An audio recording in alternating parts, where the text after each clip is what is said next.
السلام عليكم ورحمة الله على أجدع ناس. حبايبي، احنا هنتعلم مع بعض ازاي نعمل مع بعض الملوخية بطريقة جميلة وسهلة وسريعة. انا غسلت الملوخية وسبتها اما نشفت، وزي ما انتوا شايفين هاتيه تقطيع بالسكينة. طبعا الطريقة دي سهلة جدا، انا وريتكم في اول الفيديو ازاي تتني صوابعك ما تبقاش مفرودة عشان ما تتعوريش، وقطعيها على قد ما تقدري. خدي دقيقة كاملة أو دقيقتين هاتي تقطيع فيها لحد ما تلاقيه يعني نص التخريط اتخرط. هاتي بقى مخرطتك اللي انتي بتستعمليها يا حلوة، وهاتي يا تخريط. مفيش دقيقة تانية على الدقيقة وهتلاقي أحلى ملوخية متخرطة.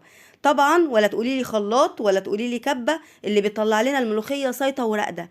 مفيش أحسن من تخريط المخرطة. بالطريقة دي هتعمليها سهلة وسريعة ومش هتاخد معاكي ثواني. بصي بقى القوام بتاعها وسنة السكر اللي هتخليها سكر يا سكر. وبصي بقى، بصي قوامها، انا هقرب اوريكي. ادي القوام، ادي الخشونه بتاعتها اللي هتخلي لك احلى ملوخيه، ولا ترقد ولا تعمل معاكي اي حاجه.